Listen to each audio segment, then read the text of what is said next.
Welcome to Medha education classes. आज हम बात करेंगे इंडियन कॉन्स्टिट्यूशन के बारे में, जो कि यूपीएससी में आंसर राइटिंग के लिए और सारे वनडे एग्जामिनेशन में फैक्ट के रूप में पूछा जाता है। अगर आपको मेरे लेक्चर की पीडीएफ चाहिए, ये सारे क्रक्स नोट्स हैं, तो अगर आपको ये चाहिए तो इसकी लिंक आपको डिस्क्रिप्शन बॉक्स में मिल जाएगी। Let's start our session. सबसे पहले हम बात करते हैं रेगुलेशन एक्ट 1773। तो इसमें क्या क्या हुआ था? इसमें हुआ था centralisation of first governor general of India. Supreme court की स्टैब्लिशमेंट हुई थी कैलकाटा में सॉरी 1774 में। और जो प्राइवेट ट्रेड था उसको क्या करा था, उसको अंत कर दिया गया था। अब हम बात करते हैं Pitt's India act. Pitt's India act में क्या क्या हुआ था? इसमें ड्यूअल गवर्नमेंट हुई थी। अब ड्यूअल गवर्नमेंट का मतलब क्या होता है कि जो कॉमर्शियल और पॉलिटिकल सिस्टम थे वो कॉमर्शियली अलग होते थे और पॉलिटिकल सिस्टम अलग किए जाते थे। तो उसको क्या किया गया था, उसको इस्टेब्लिश किया गया था, यानी ड्यूअल गवर्नमेंट की स्टैब्लिशमेंट हुई थी। जो गवर्नर जनरल थे उसको 4 से घटा करके 3 कर दिया गया था। गवर्निंग काउंसिल बनाई गई थी, कहाँ के लिए? मद्रास के लिए और बॉम्बे के लिए। ये सारे सिर्फ यही पॉइंट्स हैं जो सबसे ज़्यादा पूछे जाते हैं किसी भी वनडे एग्जामिनेशन में। जो ईआईसी यानी ईस्ट इंडिया कंपनी की जो टेरिटरी थी वो कौन कंट्रोल कर रहा था? अब पूरा जो कंट्रोल था ईस्ट इंडिया कंपनी का पहले कंट्रोल हुआ करता था, लेकिन पिट्स इंडिया एक्ट 1784 के बाद से ईस्ट इंडिया कंपनी का जो आधिपत्य था वो समाप्त हो गया था, वो समाप्त होता जा रहा था। और जो ब्रिटिश क्राउन का जो अ, राज था, वो सारा जो कंट्रोल था वो सारा ब्रिटिश क्राउन के अंतर्गत चला गया था। ब्रिटिश क्राउन ने ये कहा था कि अब सारी चीज़ें हमारे अंदर में आ रही, वो धीरे धीरे सारी चीज़ों पे कंट्रोल करते जा रहे थे और उन्होंने बोला कि वो एग्रेसिव वॉर और ट्रीटी में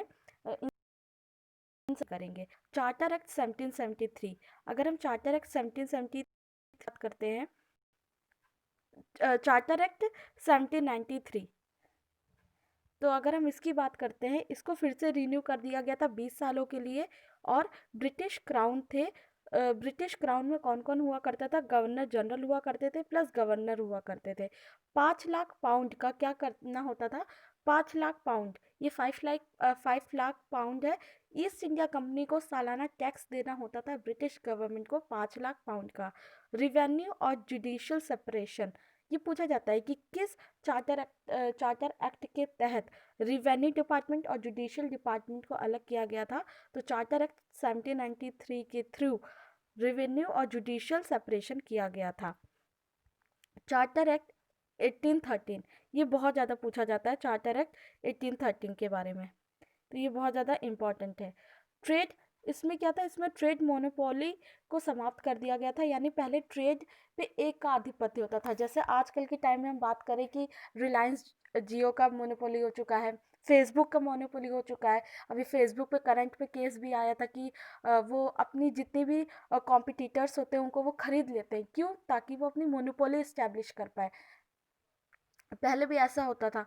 तो ट्रेड मोनोपोली को समाप्त किया गया था। कॉन्टिनेंटल सिस्टम था जो नेपोलियन का, तो उसको इस्टेब्लिश किया गया था। लाइसेंस फेयर को लाया गया था। Government of India control, company control.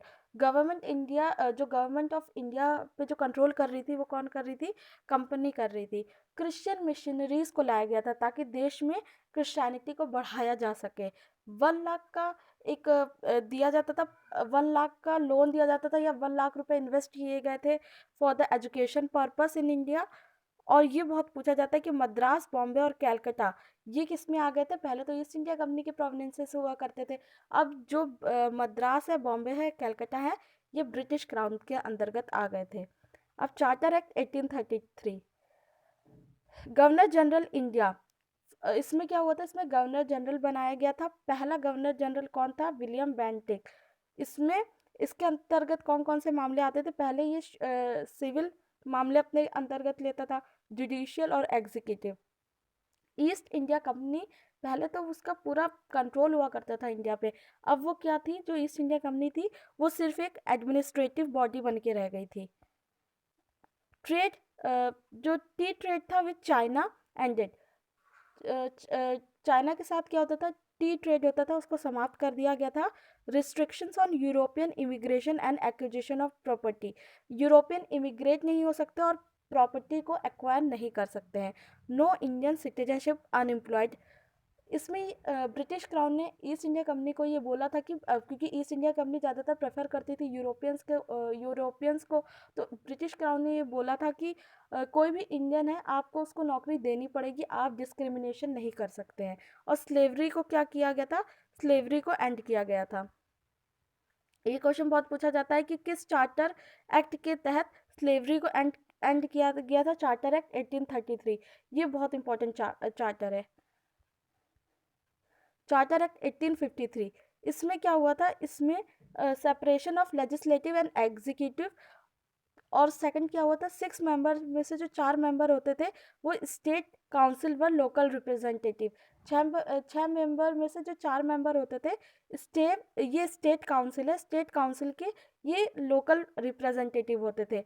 Civil servant, open civil servant examination, civil servant का जो एग्जामिनेशन था पहले तो विदेश में हुआ करता था और सिर्फ फॉरनर ही उसमें पार्टिसिपेट कर सकते थे, इंडिया कैन नॉट पार्टिसिपेट, तो इंडियंस उसमें पार्टिसिपेट नहीं कर सकते थे, तो उसको ओपन कंपटीशन कर दिया गया था।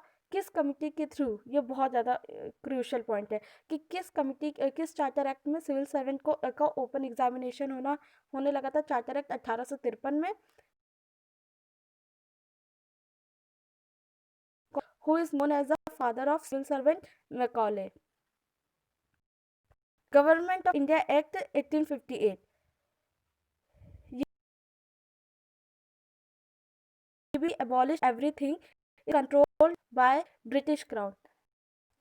जो ईस्ट इंडिया कंपनी था की समाप्ति हो गई थी, वो पूरी तरीके से अबॉलिश हो चुकी थी, और जो सारी चीज़ें थी वो कंट्रोल में किसके आ गई थी, ब्रिटिश क्राउन के। गवर्नर जनरल ऑफ इंडिया, वो कौन थे, फर्स्ट वायसराय, जो गवर्नर जनरल ऑफ इंडिया थी इसके पोस्ट को बदल करके कौन आ गए थे, वायसराय आ गए थे। पहले वायसराय कौन थे, लॉर्ड कैनिंग थे। ड्यूअल गवर्नमेंट एंडेड, जो ड्यूअल गवर्नमेंट होती थी यानी जो कॉमर्शियल पर्पस के लिए और पॉलिटिकल पर्पस के लिए जो अलग अलग सिस्टम थे उसको समाप्त कर दिया गया था, वो एक ही में मर्ज कर दिया गया था। सेक्रेटरी ऑफ स्टेट यानी SOS, सेक्रेटरी ऑफ स्टेट होते थे और प्लस 15 मेंबर उसमें और ऐड कर दिए गए थे। सेक्रेटरी ऑफ स्टेट कौन होते थे, members of British cabinet, secretary of state में जो मेंबर्स होते थे वो ब्रिटिश कैबिनेट के ही होते थे। इंडियन काउंसिल एक्ट 1861, तो Indian nominated non official members, Indian को अब नॉन ऑफिशियल मेंबर्स की तरह उसमें नॉमिनेट किया जाने लगा। डिसेंट्रलाइजेशन की प्रोसेस होने लगी, लेजिस्लेटिव काउंसिल बनने लगी। 1862 लेजिस्लेटिव काउंसिल कहाँ कहाँ बनी थी 1862 में, ये बहुत ज़्यादा इंपॉर्टेंट फैक्ट है कि लेजिस्लेटिव काउंसिल कहाँ कहाँ बनी थी। 1862 में बंगाल में बनी थी, 66 में नॉर्थ वेस्ट फ्रंटियर प्रोविंस जिसे आज का हम पाकिस्तान बोलते हैं, 1862 में बंगाल, 1866 में नॉर्थ वेस्ट फ्रंटियर प्रोविंस में, 1897 में पंजाब में बना था। और यहाँ पे क्या हुआ था, सबसे ज़्यादा पोर्टफोलियो सिस्टम आ गया था।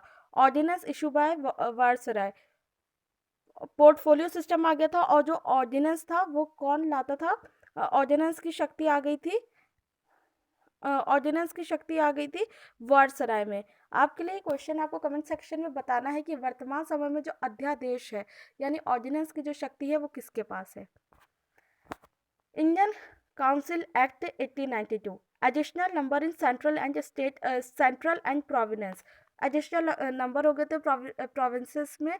बजट को हम डिस्कस कर सकते थे उस टाइम, बजट फिर पहले तो बजट डिस्कस ही नहीं करते थे, इंडियंस बजट को डिस्कस नहीं कर सकते थे, लेकिन फिर डिस्कस करने लगे थे, डिस्कस कर सकते थे बजट। नॉन ऑफिशियल मेंबर्स यानी CLC और PLC में, अभी हम बताएंगे CLC और PLC होता क्या है, तो उसमें नॉन ऑफिशियल मेंबर्स हुआ करते थे जो कि इंडियंस थे। 1905 में क्या हुआ था, बंगाल का विभाजन हुआ था। ये बहुत पूछा जाता है कि 1905 में बंगाल का विभाजन कब हुआ था, 1905 में हुआ था। सूरत का विभाजन 1907 में हुआ था। इसमें गरम दल यानी एक्सट्रीमिस्ट और जो मॉडरेट होते थे, गरम दल और नरम दल, इन दोनों का डिवीजन हो चुका था। ये दोनों मिले कब थे, 1916 में मिले थे। कहाँ पे, लखनऊ अधिवेशन में। उसकी अध्यक्ष कौन थी, अंबिका चरण मजूमदार जी थी। अब आते हैं आज के सबसे इम्पोर्टेंट, ये बहुत ज़्यादा ही पूछा जाता है। अब इसमें पूछते हैं कि क्या होता है सेंट्रल लेजिस्लेटिव काउंसिल, इसमें official majority body legislative council यानी पीएलसी, इसमें नॉन ऑफिशियल मेजॉरिटी हुआ करती थी। सेपरेट इलेक्टोरेट बनाया गया था। ये क्वेश्चन बहुत पूछा जाता है कि किस रिफॉर्म के तहत सेपरेट इलेक्टोरेट बनाया गया था, यानी जैसे मुस्लिम्स होते थे, अगर कोई मुस्लिम अध्यक्ष खड़ा है तो मुस्लिम्स ही उसको वोट करेंगे, ऐसे मतलब सेपरेट इलेक्टोरेट बना दिया गया था। तो ये क्वेश्चन फैक्ट के तौर पे पूछा जाता है कि Satyendra Prasad Sinha first Indian to join the वर्सरायन लेजिस्लेटिव काउंसिल। कौन से ऐसे कौन से ऐसे इंडियन थे जिन्होंने वर्सराय लेजिस्लेटिव काउंसिल को ज्वाइन किया था? वो थे सत्येंद्र प्रसाद सिन्हा। तो इसके सेकंड पार्ट के लिए बहुत जल्द ये अपलोड होगा और इसी वेबसाइट पे ये जो कंटेंट है सेकंड पार्ट का वो भी इसी वेबसाइट पे अपलोड हो जाएगा। Thank you.